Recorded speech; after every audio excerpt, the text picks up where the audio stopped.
Okay, so now that we've actually shown that all CF is undecidable, it turns out that this very simple decision problem about context-free languages is really quite powerful in helping us show that many other problems about context-free languages are also undecidable.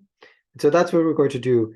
In this video, we're going to show that a new decision problem about context-free languages is undecidable.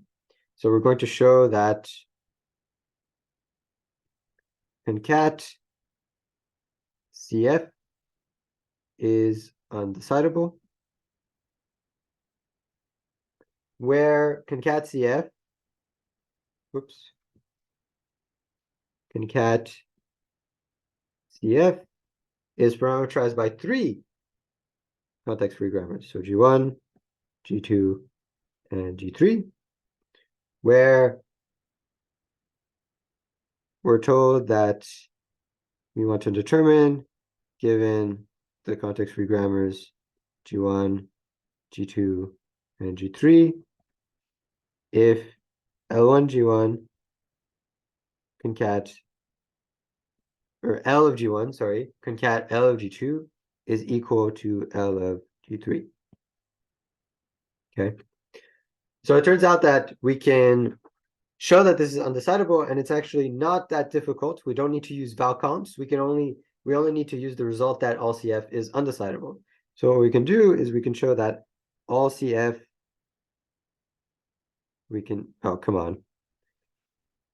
that all CF mapping reduces to concat CF.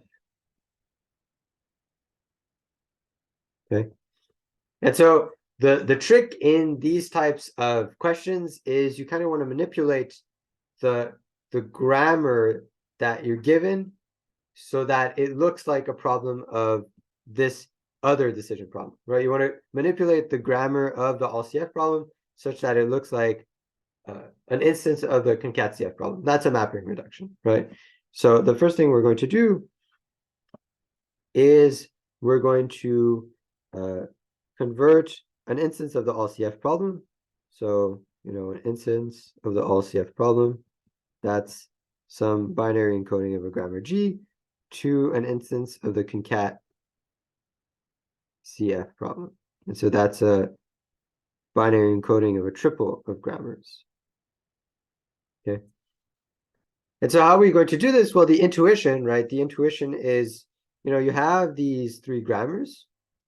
And remember what the all CF problem is, right? The all CF problem is L of G equal to sigma star.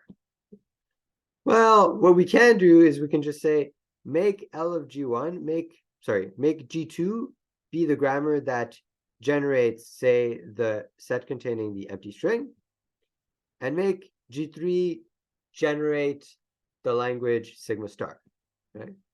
And then if we can decide this problem, then we can also decide the all CF problem. So what we're going to do is we're going to assign G1 to G.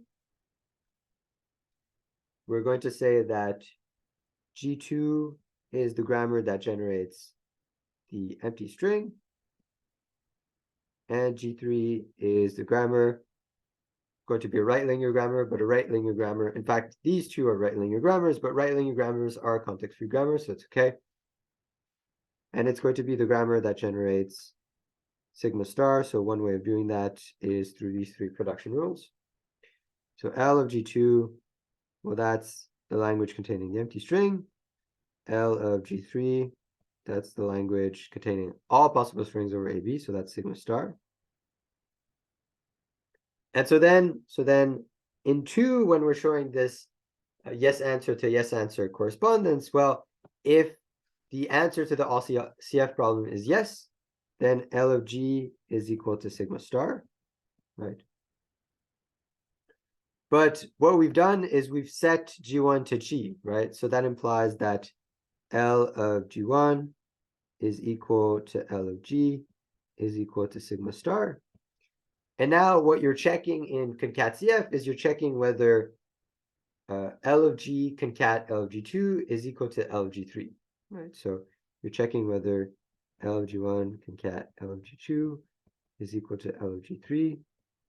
Well, this is the language containing the empty string, this is sigma star, and this is sigma star, and so we have that this is true, right? And so we have a yes instance in here, right? We have a yes instance in here, and we have a yes instance out here.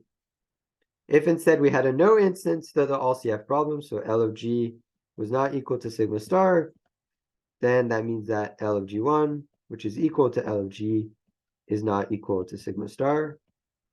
And so then L of G1 concat L of G2 equaling L of G3 must be false because, you know, this is not equal to sigma star. Now we're concatenating this with the language containing the empty string and only the empty string. And so, you know, we have something which is not equal. So this, right, so this is not equal to sigma star, and this is equal to the language containing the empty string. So all of this is not equal to sigma star, but the right-hand side is sigma star, right? And so we have that the left-hand side is not equal to the right-hand side, and so this no instance returns or corresponds to a no instance on the right. And so we have a mapping reduction, which shows that the all CF problem mapping reduces to concat CF because, you know, you could take some arbitrary instance of the all CF problem, you could set G2 and G3 as such, and then set G1 to G, and if concat CF tells you yes, then that means that originally L of G was equal to sigma star, and otherwise L of G was not equal to sigma star. Okay, and so this shows, oh boy, this shows that concat CF is undecidable.